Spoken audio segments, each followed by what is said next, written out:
మోదీ గారికి 75 సంవత్సరాలు కాబట్టి జనవరి 26 అందుకు ఇంట్లో దృష్టిలో పెట్టుకొని ఈ కార్యక్రమం అనేది దేశవ్యాప్తంగా జరుపుకున్నటువంటి అతి పెద్ద పండుగ.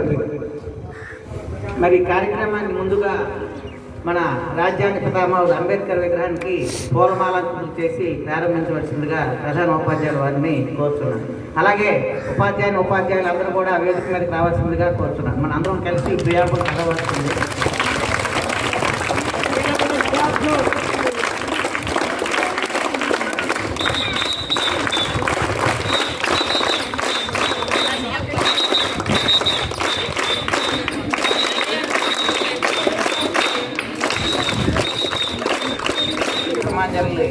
అర్పించవలసిందిగా కోరుతున్నాను.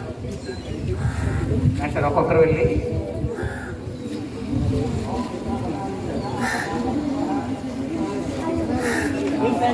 అందరూ వేదిక మీదకి వస్తే తర్వాత కార్యక్రమం మనం రాజ్యాంగ ప్రతిజ్ఞని మన అందరం చేయాలి. విద్యార్థులు ఉపాధ్యాయులు అందరూ కూడా ఈ ప్రవేశికని చేయడం అనేదే ముఖ్యమైన కార్యక్రమం. ఆ కార్యక్రమాన్ని చేపడదాం. అందరూ కూడా వేదిక మీదకి వరుసగా రావాల్సిందిగా ఆహ్వానిస్తున్నాం. భారతదేశ ప్రజలమైన మేము భారతదేశాన్ని సర్వసత్తాక సామ్యవాద లౌకిక ప్రజాస్వామ్య గణతంత్ర రాజ్యంగా నిర్మించుకోవడానికి పౌరులందరికీ సాంఘిక ఆర్థిక రాజకీయ న్యాయాన్ని ఆలోచన భావ ప్రకటన విశ్వాసము ధర్మము ఆరాధనల్లో స్వాతంత్ర్యాన్ని హోదాల్లోనూ అవకాశాల్లోనూ సమానత్వాన్ని చేకూర్చడానికి మరియు వారందరిలో వ్యక్తి గౌరవాన్ని జాతీయ ఐక్యతను మరియు సమగ్రతను సంరక్షిస్తూ సౌభ్రాతృత్వాన్ని పెంపొందించడానికి 1949 నవంబర్ 26న రాజ్యాంగ పరిషత్లో ఎంపిక చేసుకొని శాసనంగా రూపొందించుకున్న ఈ రాజ్యాంగాన్ని మాకు మేము సమర్పించుకుంటున్నాం. భారత రాజ్యాంగ దినోత్సవం ఎందుకు అనే దానికి చాలా కారణాలు ఉన్నాయి.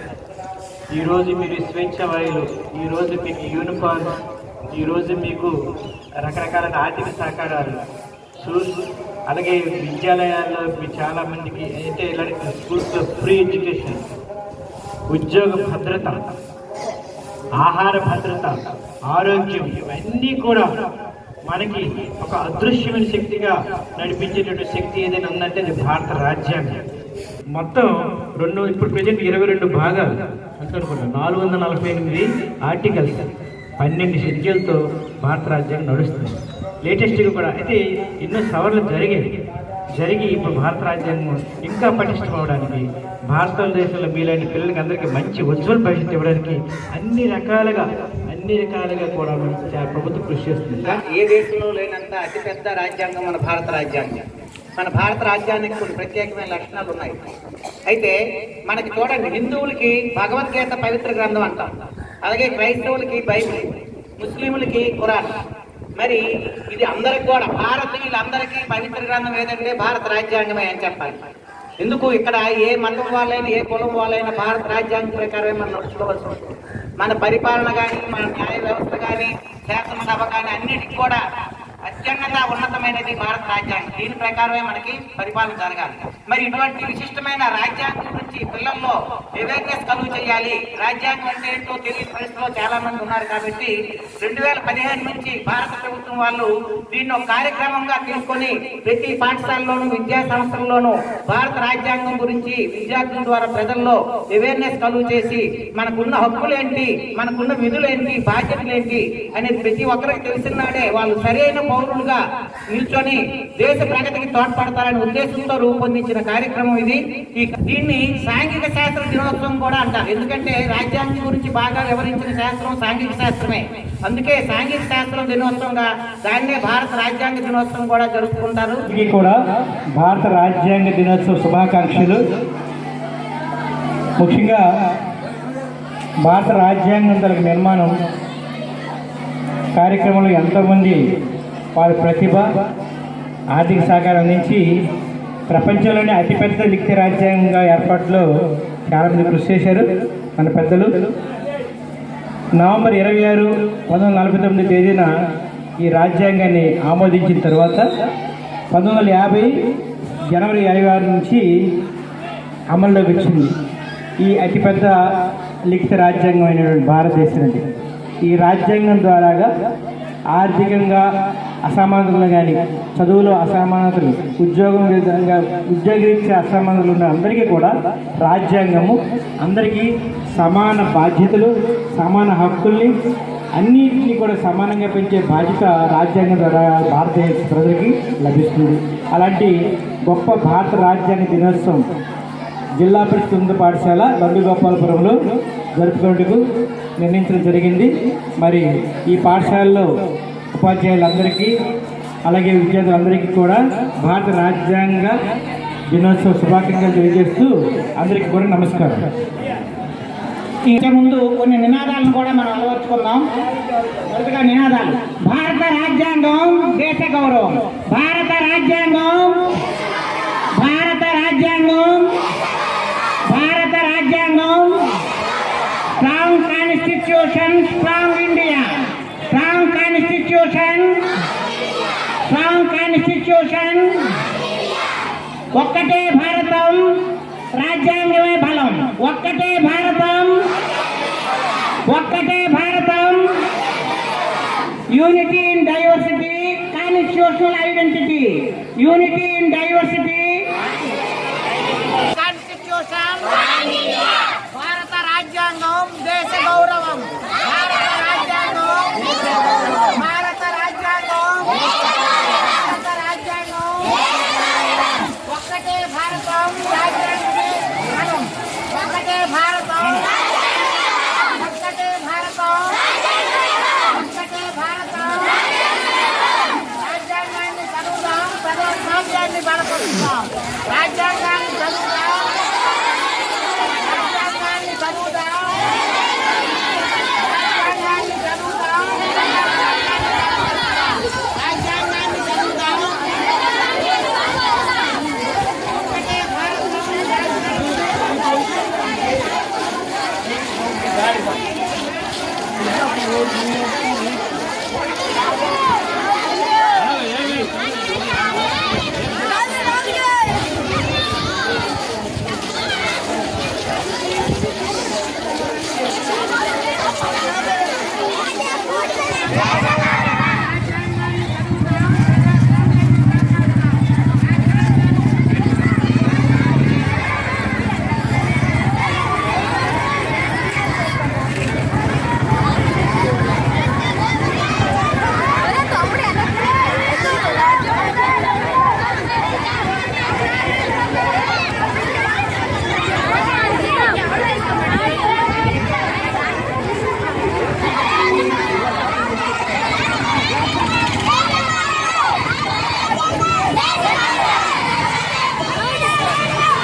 సభాయ నమః. అందరికీ నమస్కారం. మన ఈ కొత్త ప్రభుత్వంలో వివిధ నియోజకవర్గాల నుంచి ఎన్నికైన శాసన సభ్యులందరికీ నా శుభాభినందనలు, శుభాకాంక్షలు. మరి మీరంతా నాపై పెట్టిన ఈ గురుతర బాధ్యతని చిత్తశుద్ధితో నిర్వహిస్తానని, ఆశ్రిత పక్షపాతం లేకుండా అందరికీ సమాన అవకాశం ఇచ్చి ప్రజల సమస్యలే పరిష్కారంగా ధ్యేయంగా ఈ శాసనసభను ఉంచడానికి నా వంతు ప్రయత్నిస్తానని సభ్యులందరూ మీ యొక్క సంపూర్ణ సహాయ సహకారాలను అందించి ఈ శాసనసభను ఒక మంచి శాసనసభగా గుర్తింపు తెచ్చాలని చరిత్రలో నిలవడానికి మనందరం పాటుపడాలని కోరుతున్నాను. ఇప్పుడు ప్రశ్నల సమయం ప్రారంభిద్దాం. క్వశ్చన్ నెంబర్ 243 కృపాసాగర్ గారు.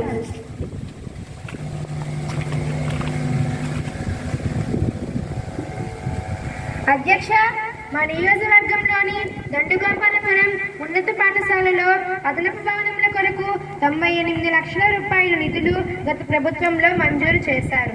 భవనాలు పూర్తి స్థాయిలో నిర్మించినప్పటికీ ఇంకా ఫ్లోరింగ్ వర్క్ మాత్రమే మిగిలి ఉంది. కానీ గత 2 సంవత్సరాల నుంచి పనులు పూర్తి కాక అసంతృప్తిగా ఉండటం వలన ఆ భవనాలను విద్యా కార్యక్రమాలకు వినియోగించుకోలేక విద్యార్థులు ఇబ్బంది పడుతున్నారు. కావున తమరి ద్వారా సంబంధిత మంత్రి దృష్టికి ఈ విషయాన్ని తీసుకువెళ్లి దీనిని పరిశీలించి ఆ భవనాలు పూర్తయ్యేటట్లు తగు చర్యలు తీసుకోవలసిందిగా మీ ద్వారా సంబంధిత గౌరవ మంత్రిని కోరుచున్నాను అధ్యక్ష.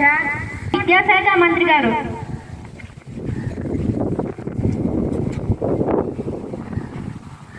అధ్యక్ష, గౌరవ శాసనసభ్యులు ప్రస్తావిస్తున్న సమస్యలు మా దృష్టికి వచ్చినాయి. వీటి మీద సమగ్ర దర్యాప్తు జరిపి త్వరలోనే ఆ అసంపూర్తిగా ఉన్న భవనాలను పూర్తి చేసి విద్యా కార్యక్రమాలకి అందుబాటులో తెస్తున్నామని మీ ద్వారా గౌరవ శాసనసభ్యులకు తెలియజేస్తున్నాము. ప్రశ్నోత్తర సమయం ముగిసినందున ఇటీవల విశాఖపట్నంలో విజయవంతంగా నిర్వహించిన సిఐఐ భాగస్వామ్య సదస్సు ఫలితాలపై ముఖ్యమంత్రి గారి ప్రకటన ఉంది. గౌరవ ముఖ్యమంత్రి గారు తమ ప్రసంగాన్ని కొనసాగించవలసిందిగా కోరుతున్నాను. ధన్యవాదాలు అధ్యక్ష. రాష్ట్ర భవిష్యత్తుకు అత్యంత కీలకమైన ఈ అంశంపై సభలో ప్రకటన చేయడం నా కర్తవ్యం. ఇటీవల విశాఖపట్నంలో జరిగిన సిఐఐ భాగస్వామ్య సదస్సు సూపర్ హిట్ అయ్యింది. కేవలం 3 రోజుల్లోనే 613 ఒప్పందాలు కుదిరాయి. వీటి ద్వారా రాష్ట్రానికి 13.26 లక్షల కోట్ల రూపాయల పెట్టుబడులు రానున్నాయి. దీనివల్ల 16.31 లక్షల మందికి ఉద్యోగ అవకాశాలు లభిస్తాయి. పెట్టుబడిదారులలో దెబ్బతిన్న విశ్వాసాన్ని పునరుద్ధరించడం వల్లే ఇది సాధ్యమైంది. ఈ ఒప్పందాలన్నీ 3.5 ఏళ్లలో ఆచరణలోకి తెచ్చేందుకు అన్ని జాగ్రత్తలు తీసుకున్నాం. వచ్చే 5 ఏళ్లలో 50 లక్షల ఉద్యోగాలు కల్పించాలన్నదే మా లక్ష్యం. ఈ ఘన విజయానికి సహకరించిన ప్రతి ఒక్కరికి ధన్యవాదాలు. ప్రతిపక్షం ఎమ్మెల్యే గారు.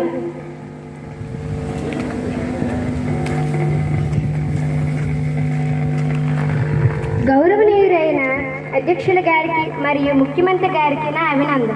అధ్యక్ష, అయితే గతంలో కూడా ఇలాంటి పెద్ద మొత్తం ఒప్పందాలు జరిగాయి, కానీ ఆచరణలో అవి నెరవేరలేదు. అధ్యక్ష, ఈసారి ప్రభుత్వం నిబద్ధతతో కూడిన హామీలు తీసుకుంది. దయచేసి ముఖ్యమంత్రి గారు వివరించగలరని కోరుకుంటున్నాను. ముఖ్యమంత్రి గారు. మంచి ప్రశ్న అడిగారు. గత అనుభవాలను దృష్టిలో ఉంచుకునే ఈసారి అన్ని జాగ్రత్తలు తీసుకున్నాం. మేము నిబద్ధత ఉన్న వారితోనే ఒప్పందాలపై సంతకం చేశాం. పెట్టుబడిదారులకు ఏ ప్రభుత్వం వచ్చినా ఇబ్బంది ఉండదన్న నమ్మకం కలిగించేందుకు ఎస్క్రో ఖాతాను ఏర్పాటు చేస్తున్నాం. పరిశ్రమల నిర్మాణం మొదలయ్యాక వారి నుంచి ప్రభుత్వానికి వచ్చే జిఎస్టీలో 60 నుండి 80% ఈ ఎస్క్రో ఖాతాను జమ చేస్తాం. ఇది పెట్టుబడిదారుల్లో నమ్మకాన్ని పెంచుతుంది. మాటల్లోనే కాదు, చేతల్లోనే చూపిస్తాం. తదుపరి ఐటీ శాఖ మంత్రి గారు తమ శాఖకు సంబంధించిన నూతన విధానాలపై ప్రకటన చేయవలసిందిగా కోరుతున్నాను. ధన్యవాదాలు అధ్యక్ష. మా లక్ష్యం ఏపీని దేశానికి టెక్ రాజధానిగా తీర్చిదిద్దడం. 2029 నాటికి ఏపీని ఇన్నోవేషన్ రాష్ట్రంగా మార్చి 20,000కి పైగా స్టార్టప్లను ఏర్పాటు చేయనున్నాం. ఐటీ రంగంలో 90 నుండి 95% ఉద్యోగాలు రాష్ట్రానికి చెందిన వారికే వస్తాయని స్పష్టం చేస్తున్నాను. అమరావతిలో క్యాంటర్ వ్యాలీని ఏర్పాటు చేస్తూ 3 ప్రాంతాల్లోనూ 3 ఎకనామిక్ రీజియన్లను అభివృద్ధి చేస్తున్నాం. అంతేకాకుండా రాష్ట్రంలో 120 గిగావాట్ల గ్రీన్ ఎనర్జీని ఉత్పత్తి చేయాలని లక్ష్యంగా పెట్టుకున్నాం. దీనికోసం వరల్డ్ ఎకనామిక్ ఫోరంతో కలిసి cyber for energy and cyber religions కేంద్రంకు ఏర్పాట్లు ఒప్పందం కుదుర్చుకున్నాం. ఈ విధంగా గ్రీన్ ఎనర్జీ ద్వారా డేటా సెంటర్లు విద్యుత్ సవాల్ని ఎదుర్కొంటాం అధ్యక్ష. ప్రతిపక్షం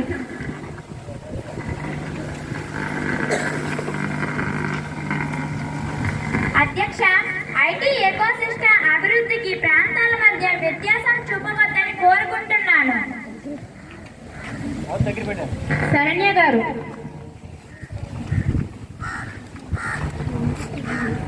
అధ్యక్ష, ప్రాంతాల మధ్య విభేదాలు సృష్టించవద్దని కోరుతున్నాను. ఐటీ కంపెనీల ఏర్పాటుకు ఒక ఎకో సిస్టమ్ అవసరం. అందుకే క్యాంటోన్మెంట్ వాటి ద్వారా ఆ ఎకో సిస్టమ్ ను ఒక్కో ప్రాంతంలో అభివృద్ధి చేస్తున్నాం అధ్యక్ష. తదుపరి పర్యాటక శాఖ మంత్రి గారు తమ శాఖ లక్ష్యాలపై ప్రకటన చేయవలసిందిగా కోరుతున్నాను. అధ్యక్ష, విజయనగర నగరాన్ని మీటింగ్స్, ఇన్సెంటివ్స్, కాన్ఫరెన్స్, ఎగ్జిబిషన్లకు క్యాపిటల్ ఆఫ్ ది సౌత్ గా తీర్చిదిద్దుతాం. మా లక్ష్యం 2047 నాటికి ఏపీని ప్రపంచ పర్యాటక కేంద్రంగా మార్చడం. తాజాగా 104 సంస్థలతో 17,973 కోట్ల విలువైన ఒప్పందాలు కుదుర్చుకున్నాం. వీటి ద్వారా ప్రత్యక్షంగా పరోక్షంగా 97,000 మందికి ఉపాధి లభిస్తుంది. వచ్చే 5 ఏళ్లలో 1 కోటి మందికి క్రూజ్ పర్యాటకాన్ని పరిచయం చేసేందుకు కృషి చేస్తున్నాం. ప్రభుత్వం రాష్ట్ర ప్రజలకు ఇచ్చిన హామీలను నెరవేర్చే దిశగా వేస్తున్న ఈ దృఢమైన అడుగులపై గౌరవ ఉప ముఖ్యమంత్రి గారి తమ అభిప్రాయాలను పంచుకోవాల్సిందిగా కోరుతున్నాను. ధన్యవాదాలు అధ్యక్ష. ముఖ్యమంత్రి గారు వివరించిన ఈ అద్భుతమైన పెట్టుబడులు ఒప్పందాలు కేవలం అంకెలు మాత్రమే కావు. ఇది ఆంధ్రప్రదేశ్ భవిష్యత్తుపై దేశీయ అంతర్జాతీయ పారిశ్రామికవేత్తలకు ఉన్న నమ్మకానికి నిదర్శనం. యువత ఉపాధి, వంతెన నిర్మాణం, 13 లక్షల కోట్లకు పైగా పెట్టుబడులు, 16 లక్షల మందికి పైగా ఉద్యోగ అవకాశాలు కల్పిస్తున్న ఈ ప్రణాళిక యువతకు ఉజ్వల భవిష్యత్తు దిశగా వేసిన తొలి అడుగు. మా ప్రభుత్వం ఏర్పడిన 15 రోజుల నుంచే పారిశ్రామికవేత్తల్లో భరోసా కల్పించే చర్యలు చేపట్టింది. ఆ భరోసానే ఈ విజయాన్ని సాకారం చేసింది. విద్యాశాఖ మంత్రి గారు చెప్పినట్లుగా IT, quantum technology, green energy వంటి కొత్త రంగాల్లో శిక్షణ ఇచ్చి ఉద్యోగాల కోసం ఎదురు చూస్తున్న యువశక్తికి పరిశ్రమల అవసరాలకు మధ్య ఒక పటిష్టమైన వంతెనను మేము నిర్మిస్తాము. ఇంతటితో శీతాకాల సమావేశాలు ముగిస్తున్నాను. తదుపరి బడ్జెట్ సమావేశాలతో కలుసుకుందాం. ఈ మాక్ అసెంబ్లీ ఎంతో చక్కగా ఎంటైర్ స్కూల్ కొంతమంది విద్యార్థులు ఆ పోర్ట్ఫోలియోలో ఉండి చక్కటి ప్రజెంటేషన్ చేశారు. స్పీకర్ కూడా ఆ చక్కటి వాగ్దాడితో అందరినీ ఆకర్షించినట్లుగా ప్రవర్తించారు. అలాగే మంత్రులు, ప్రతిపక్షంలో ఉన్నటువంటి ఎమ్మెల్యేలు, ఆంధ్రప్రదేశ్ విద్యార్థులు అందరూ కూడా చక్కటి వాగ్దాడితో చక్కటి ప్రశ్నలు మేళవించారు. ఈ మాక్ అసెంబ్లీకి వివరించినట్టుగా అనిపించింది.